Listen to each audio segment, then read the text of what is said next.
Assalamualaikum warahmatullahi wabarakatuh. Waalaikumsalam warahmatullahi wabarakatuh. Selamat pagi anak-anak. Pagi Bu.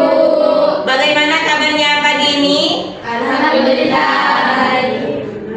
Sebelum pelajaran dimulai, Bu Guru pengen tahu semangatnya. Beri semangat.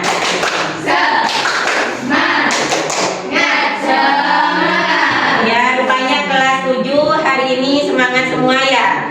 Sebelum pelajaran dimulai, silakan ketua kelas untuk mimpin doa terlebih dahulu. Doa dimulai. Selesai. Baik anak-anak, di sini Bu Guru akan mengabsen terlebih dahulu ya. Coba kalian lihat temannya yang di dalam kelas, siapa yang tidak masuk hari ini? Sisil Bu. Kenapa Sisil? Tidak tahu. Gak ngirim surat Mbak Sisil? Enggak. Jadi siapapun itu kalau tidak masuk itu harus mengirim surat.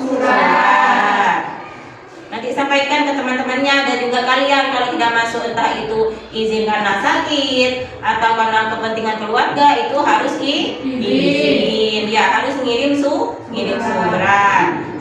Siapa lagi yang tidak masuk? Gak ada loh. Coba datang nak.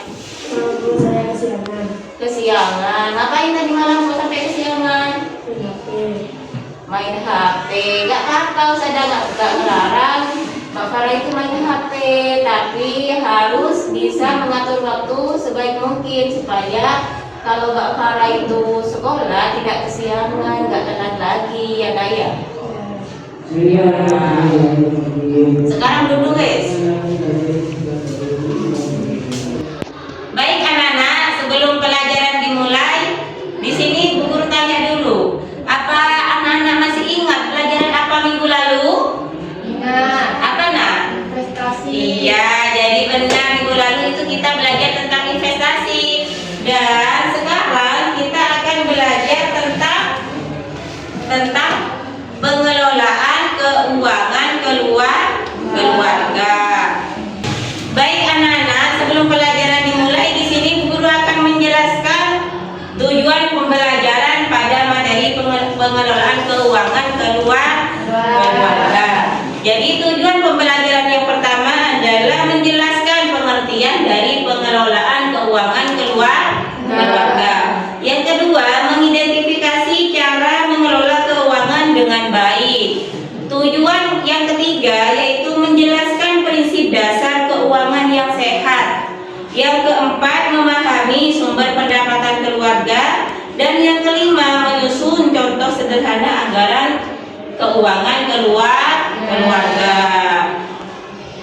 Baik, dari sini kita belajar tentang materi pengelolaan keuangan keluarga. Apa itu, ada yang tahu apa pengelolaan keuangan keluarga? Gak ada yang tahu dia.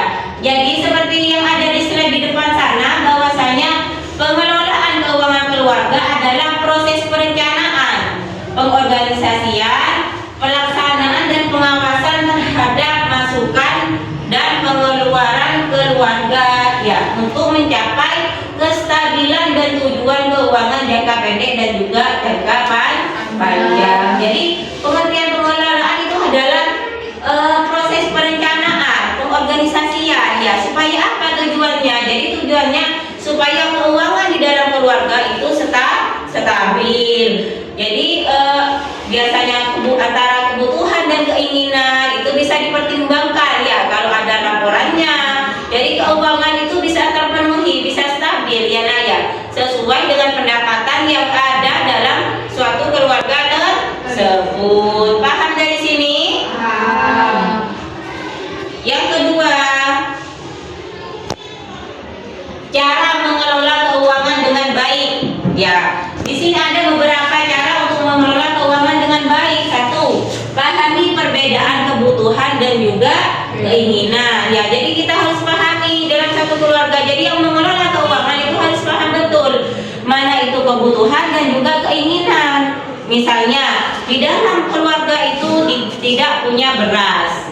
Dan ternyata di situ ada orang promo misalnya ya.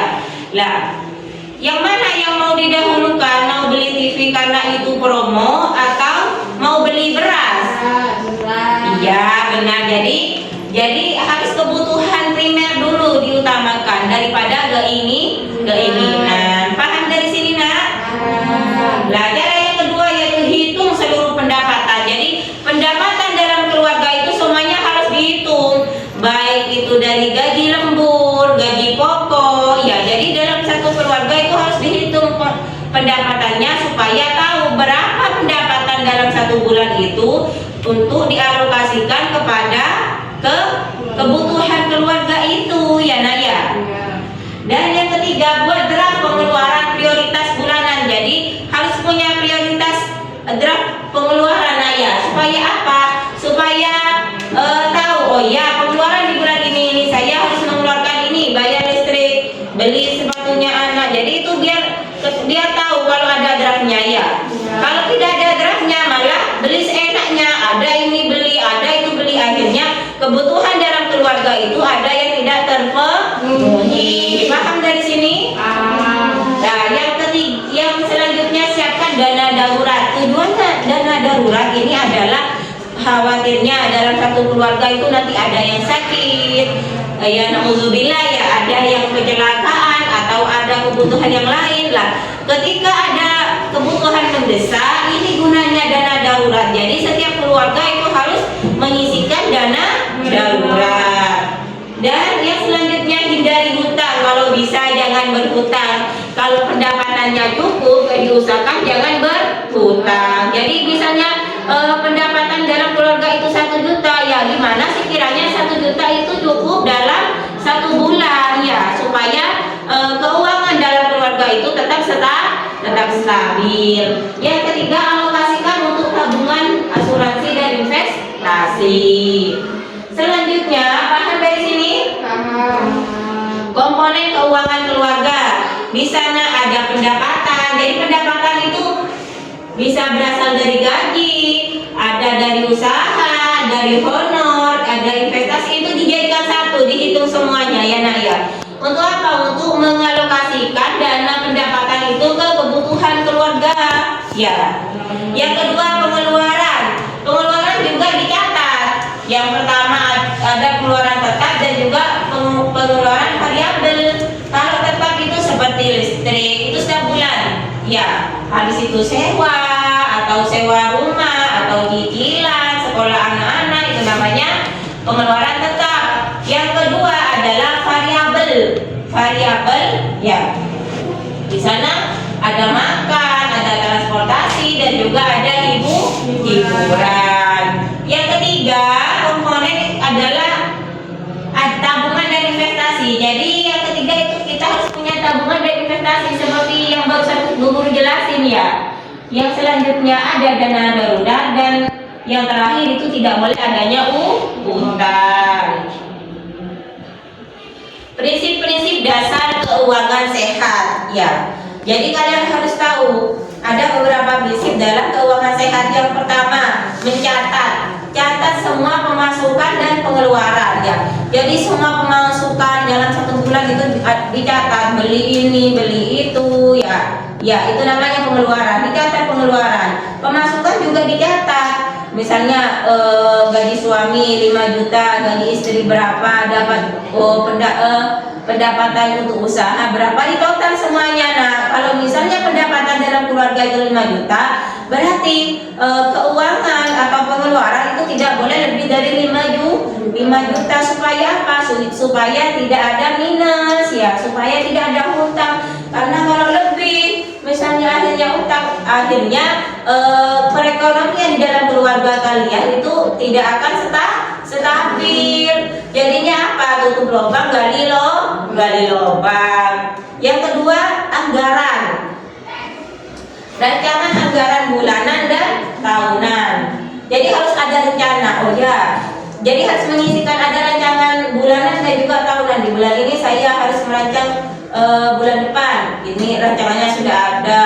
Terus kalau tahunan, oh ya, dalam 1 tahun saya merancang ini, sekiranya saya harus bisa beli mobil lah, itu disisihkan ya.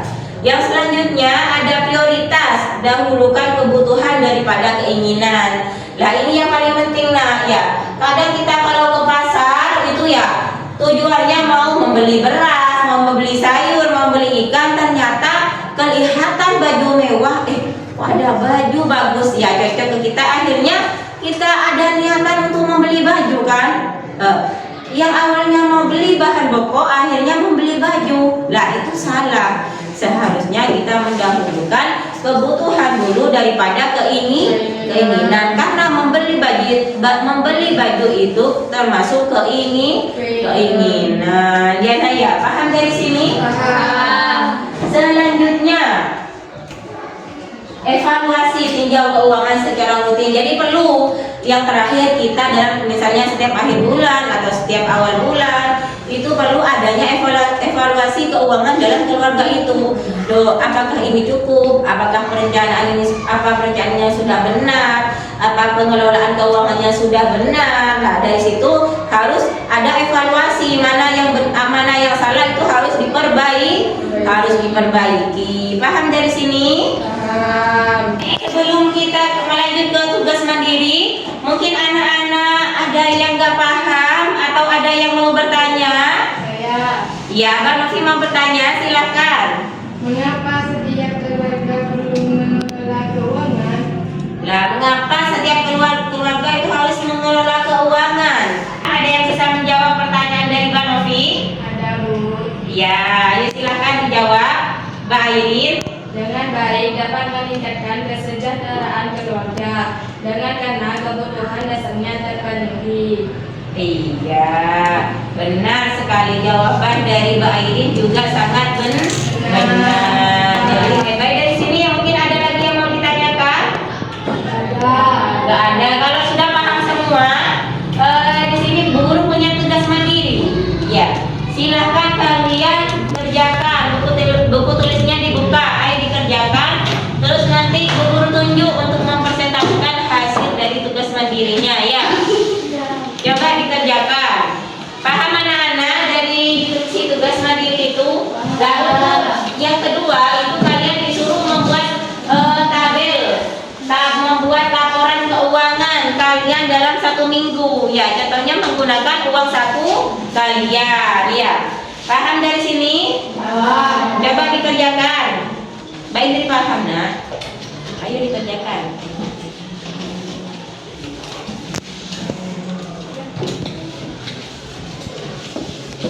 Baik anak-anak, karena waktunya sudah habis mengerjakan tugas mandiri, sekarang Bu Guru pengen tahu hasil dari pekerjaan kalian. Ayo siapa yang bisa? Atau Bu Guru tunjuk ya? Coba Mbak Adis, silakan dibaca hasil tugasnya. Ya, coba berdiri. Silahkan Mbak. Jadi ada yang mengelola keuangan di keluarga saya adalah ibu, dan ibu tidak menyusun anggaran, pendapatan dan pengeluaran sehingga siklus perekonomian keluarga saya kurang stabil karena ibu belum bisa memilih mana kebutuhan dan keinginan. Ya benar. Nah dari survei yang sudah dilaporkan sama Mbak Adis, ya benar di sana. Kenapa kok bisa keuangan dalam keluarganya tidak stabil? Karena di sana keluarganya tidak menyusun laporan keuangan, jadi keuangannya itu tidak stabil. Nah ya akhirnya ampuratur yang seharusnya kebutuhan terlebih dahulu akhirnya keinginan terlebih dahulu ya. Paham dari sini anak-anak? Paham. Ada yang ditanyakan? Gak ada yang ditanyakan?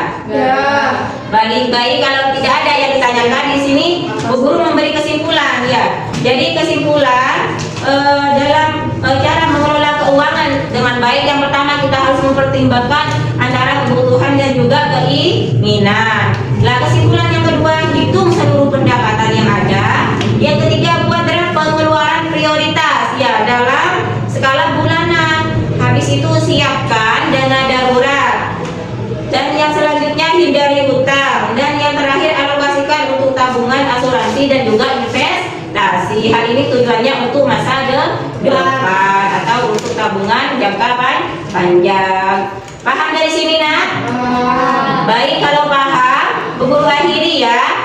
Sekian dari Bu Guru. Apabila ada kesalahan Bu Guru mohon maaf yang sebesar-besarnya. Wassalamualaikum warahmatullahi wabarakatuh. Waalaikumsalam.